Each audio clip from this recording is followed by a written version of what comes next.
Good evening, everyone, and welcome to WANA Live, the reading series of the Writers Association of Northern Appalachia. I'm your host, Damian Dressick, and this is your other host, Christina Fasonic from Wheeling, West Virginia. How's everything in Slippery Rock today, Damian? It is a day of readings, Christina. I have just come from Wayne Swanger's reading, virtual reading at Clarion University. Wayne was reading from his debut poetry collection, which was wonderful. It's some lovely, affecting work. I highly advise people checking out Wayne Swanger's first book from Watershed Books Cooperative. So Wayne did a great job, and I'm super excited. I've heard wonderful things about our reader tonight. Would you be able to tell me about her? Absolutely. So our reader tonight is Judi Tarowsky. She was a newspaper reporter and an editor for more than 25 years and wrote other people's stories. Now, as a storyteller, she gets to tell her own. She discovered storytelling in 2006, and after winning first place in the inaugural Strand Theater Preservation Society Storytelling Festival Liars Contest in Moundsville, West Virginia, where I was born and raised, began her study of the craft in earnest. She went on to earn a graduate certificate in storytelling from the University of North Texas Library Sciences program. Since then, Judi has performed at festivals, libraries, museums, and special events in West Virginia, Ohio, Pennsylvania, South Carolina, Maryland, and Wales. That's cool. She has also produced and co-produced storytelling festivals at Prickett's Fort in Fairmont, West Virginia, and at Grand Vue Park in Moundsville. She has been a regular storyteller during the summer at Wilson Lodge and Oglebay Resort in Wheeling, West Virginia. Her original story, The Heroes of the U.S.S. Shenandoah, was the keynote for the 90th commemoration ceremony for the crash of the U.S.S. Shenandoah airship in Belle Valley, Ohio. Judi is a member of the West Virginia Storytelling Guild and past president of that organization. So, are we ready to bring her on? I'm more than ready. I'm really excited. I know, right? Hey, Judi. Hello, how are you? Thank you so much for coming on. I've been dying to ask you for a long time, and every time I'd get ready to, then somebody would say, pick me. So, I'm so glad that you agreed to come on. What do you have for us tonight? Well, tonight I have an original piece. I actually wrote it when I was working on my graduate certificate from University of North Texas. And Damian, you might recognize the location when I get started here, but it's kind of a memoir, kind of a memory piece, a nostalgia piece. I call it Dancing in the Street. All right. Oh, so okay. Disappear and you can have the entire stage. Oh, thank you. Done. Let me take you back to the mid-1950s, to my hometown in Western Pennsylvania. Now, Newcastle over the years had gone through a period of booms and busts, but when my brother and I were growing up, it was going through a relative boom. Our house was a simple ranch house. Our dad had built it on our street, and it stood among the sturdy 4 square houses that had been built there back in the 20s and the 30s. And back then, the city planners had seen fit to plant silver maple trees on both sides of the street, all up and down the street. And in the summertime, their branches arched together over the street and formed a green canopy. And the street light in front of our street bumped its fluted tin head against the lowest branches as it cast a pool of pale yellow light on the street below. We kids knew our boundaries. We knew whose yards were off limits for our games of hide and seek and kick the can. And this was truly one of those neighborhoods that if you committed a transgression while we were out playing, the news got home before you did. The tar lines on the street were our boundaries for our games of bounce on fly and poison numbers. Our street and our neighborhood was a healthy mix of families with young kids families with older kids, people with no kids, and even in retirees. And I ran with the younger kids, but my brother, my older brother, ran with the teenagers, and I couldn't wait to join them. Teenagers at this time were coming into their own as kind of a culture, a family of their own, and they were the leading edge of the baby boom wave that was threatening to take over everything. In fact, it did. And their world, my brother's world, was an exotic one to me, a third grader with a bedtime, Mickey Mouse Club, and a say in absolutely nothing. Teenagers had freedom. Some of them had cars. And they had their own style of dress. They had their own hairstyles. They had their own food. They were discovering drive-ins with hamburgers. Pizza shops were starting to appear. And they had dances. They had school dances. And they had dances in the summertime up at Cascade Park. And of course, they had their music. And as with many things, when adults heard some of this music, they thought it was going to take us all straight to hell. So they tried to get it banned, which meant that we all listened to it all the more closely. The radio stations, which at the time were just AM stations, were changing up their playlists from Perry Como and Patti Page to Elvis, the Big Bopper, Buddy Holly and the Crickets, the Coasters, the Platters, Frankie Lyman and the Teenagers, all those groups. And maybe it was the music that drew me in, because I think it marked the time from when they were still teenagers, but they were just getting ready to become adults. But I wasn't invited yet to join that family of teenagers. Well, not yet. Not until this one particular summer.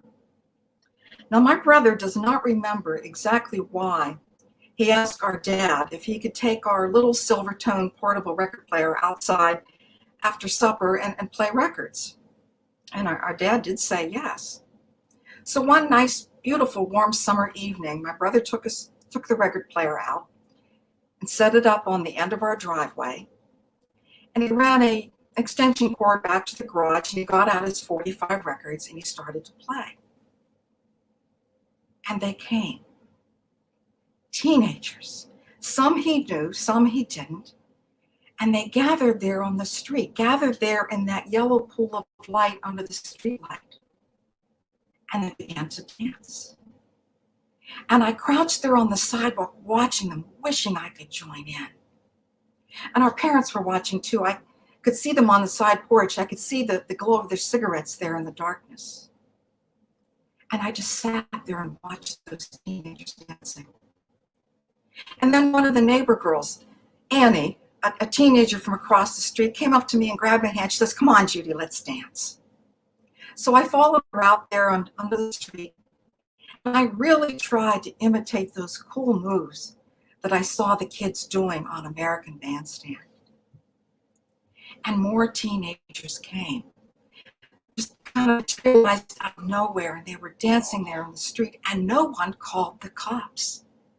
And no one who was sitting on their porches around watching us, no one yelled to turn that damn music down.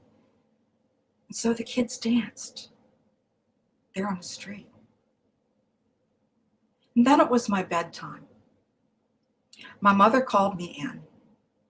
And even though my bedroom was in the back of the house, I could hear the music. I could hear the teenagers out there until I fell asleep.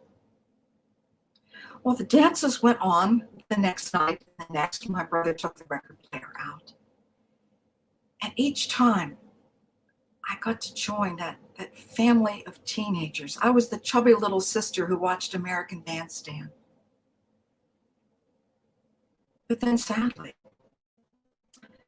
the dances ended when the Silvertone record player developed a short. Our dad said it was probably because it was sitting there on the concrete in the evening dampness. He wasn't mad. That meant he went down to Sears and bought a new stereo portable silver tone record player. But I hated to see those dances end. It had been fun watching those teenagers gather on our street, under that street light. And I got to pretend that I was a teenager too. And then I fell asleep,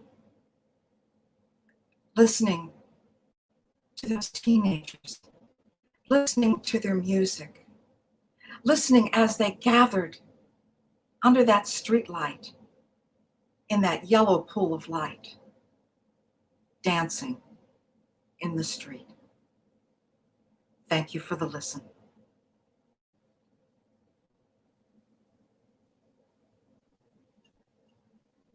You're muted. That was wonderful. Thank you. No, I love that, this idea of dipping a toe into late adolescence, with, you know, only like the good parts, without having to negotiate all the real complexity of being one of those teenagers. Of course, I didn't know what those were yet. Right.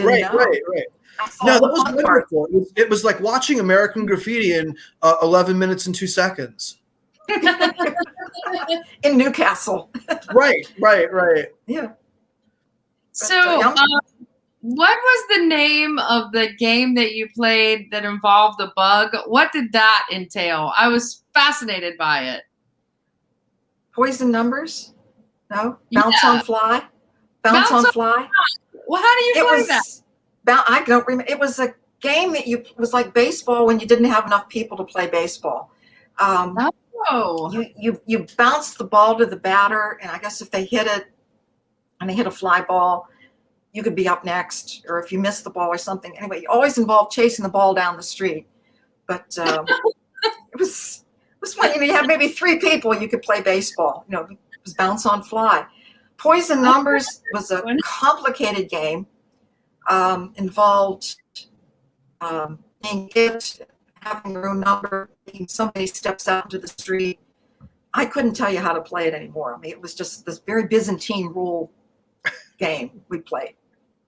I love that. It took me right back to, you know, games that you would make up with the neighborhood kids. Mm-hmm. You know, and while away the hours and hours just trying to figure out ways to occupy ourselves. Yes. That was really cool. You did get a comment from one of our viewers. Joe says, I am so amazed by your ability to memorize your writing. I can't imagine being able to do this. Well, it's not so much memorizing the writing. I know the story. And if you looked at what I wrote, what I told you wouldn't be exactly what I wrote. Because I could add things. And that's the whole thing with storytelling. You know the story. You're not exactly memorizing the written words, but you memorize the story and you can adapt it and adjust it. I was halfway afraid my one cat was going to come downstairs and jump on the table, and I was going to have to work her into the story, you know, stuff like that. But she did that one time when I was on a Zoom thing. It's you know the story, and it's just there's a lot of rehearsal. The fact that your cat is nicknamed Martha and the Vandellas. Yeah, that's a clue. Yeah. Well, that's the one thing I love about storytelling is the impromptu nature and fitting that story into the situation and the context and who is listening and all of those things. So that was really, really wonderful. Thank you for coming on tonight. Well, Could you mind indulging me for just a second? I'd love to hear a little bit about your program in North Texas that you did the certificate. That just sounded like such a neat thing to me. It was fascinating. Of course, it was all online. This was back in 2008. So online things were really just getting going. We were divided into cohorts. There were about 10 of us in a group, and we had an advisor. We had readings we had to do, and then we had to answer questions that dealt with we got into not only some of the library science essence of the children's program, then we got into the nuts and bolts of actually storytelling. How do you do a story? How do you prepare? How do you work with stage fright? Working with an audience, and what kind of stories should you tell and not tell? We got into a lot of discussion about telling American stories like that. So it was very intensive. We did an online concert. That's cool. It was just really neat. Well, thank you. Thanks so much. I really love that. That was a lot of fun. And yes, I do know Newcastle. Yes. So before we say goodnight, we have two things that we want to add. My co-host and I, Damien, we are doing a reading in about 45 minutes with the University of Pittsburgh-Greensburg, and you can find that link probably on the WANA page. And also next week, we are doing our very first, and what we hope to be many more, in-person WANA Live events. So next week, David Dreyer will be joining us, and he will be reading from a brand new project that he's working on. He will also be doing a book signing, and if you want to join us, we will be at Watershed Books in Brookville, Pennsylvania. On Main Street. On Main Street, right on the main drag of Brookville.